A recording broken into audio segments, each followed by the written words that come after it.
The recent firing of CDC Director Susan Monterez has raised alarm of many in the medical community about what is happening at the Department of Health and Human Services, led by Secretary Robert F. Kennedy Jr. And, by the way, by many, I mean 9 former CDC directors and acting directors who served under both Republican and Democratic presidents. They are now voicing their concern. In a new op-ed in the New York Times, they write, quote, "What Health and Human Services Secretary Robert F. Kennedy Jr. has done to the CDC and to our nation's public health system over the past several months, culminating in his decision to fire Dr. Susan Monterez as CDC director days ago, is unlike anything we have ever seen at the agency and unlike anything our country has ever experienced." They went on to say, quote, "During our respective CDC tenures, we did not always agree with our leaders, but they never gave us reason to doubt that they would rely on data-driven insights for our protection, or that they would support public health workers." CBS News, by the way, has reached out to the White House for a response to that op-ed. We have yet to hear back. However, President Trump did back Secretary Kennedy in the firing of Monterez. We're joined now by CBS News senior White House and political correspondent Ed O'Keefe and CBS News medical contributor Dr. Céline Gounder, who is also editor-at-large for public health at KFF Health News.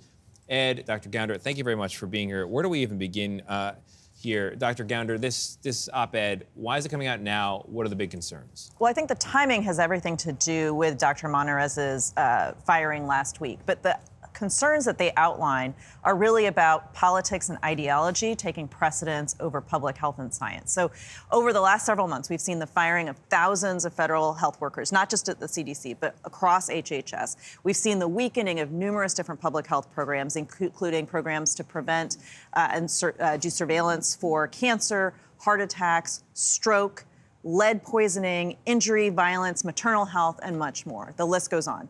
Amid a massive measles outbreak in West Texas, which spreads to adjacent states, we're seeing concerns about conspiracy theories being propagated about the effectiveness and safety of vaccines.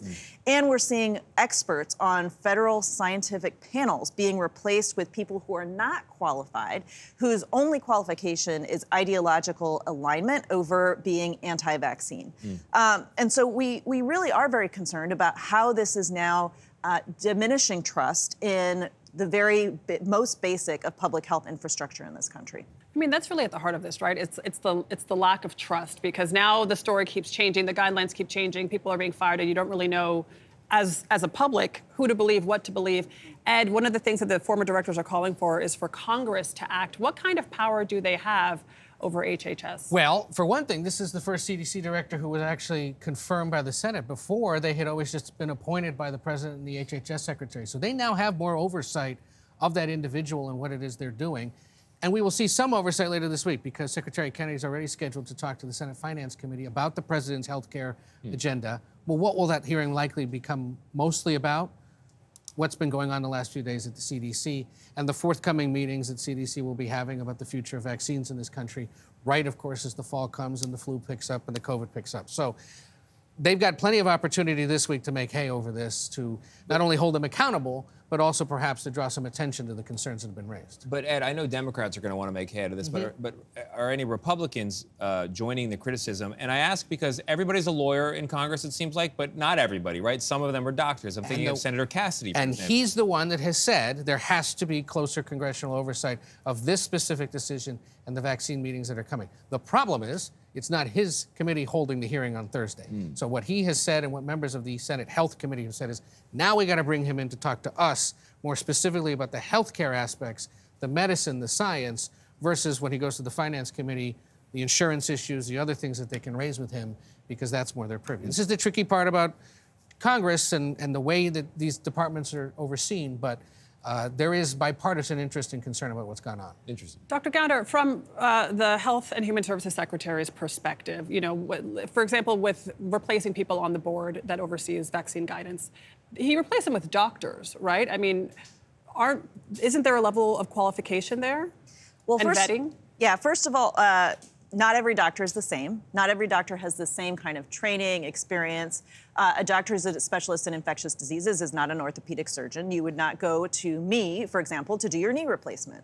And I think it's really important, backing up, to say process matters. The scientific process matters. And that's how you know that you can actually trust what comes out of one of these committees at the end of the day.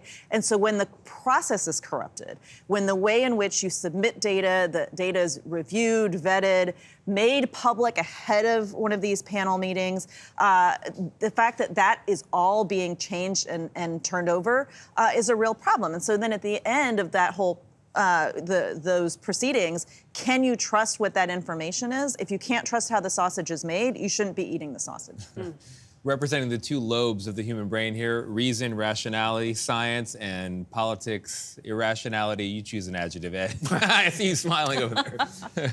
It's messy. It's messy. And watch how local and state officials in the coming weeks and months, if this vaccine debate heats up, react. It may be very similar to what went on during COVID, where you start to see governors, like-minded mayors working together to say, okay, the federal government's telling you this, we're going to do this in our states. It was an exhaustive process for policymakers during the pandemic. It may need to be again. Yeah. All right, Dr. Céline Gounder and Ed O'Keefe. I want to give you a doctor, too. Dr. Ed O'Keefe.